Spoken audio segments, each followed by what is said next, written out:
কি করব, উপায় নেই, চাকরিটা না হলে মরে যাব।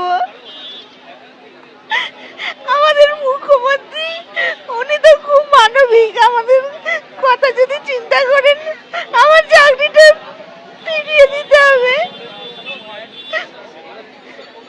আমার চাকরিটা না হলে আমি মরে যাব। মানে মুখ্যমন্ত্রীকে বলছি যদি সিট বাড়ান তাহলে তো আমাদের হতে পারে, ওটাই বলছি। উনি তো খুবই মানে দয়াময়ী মানুষ, এটাই বলছিলাম। কি করব, এরকম মাথা যন্ত্রণা নিয়ে পরীক্ষা দিয়ে পারিনি। তো বলছে মানসিক চাপ নেওয়া যাবে না,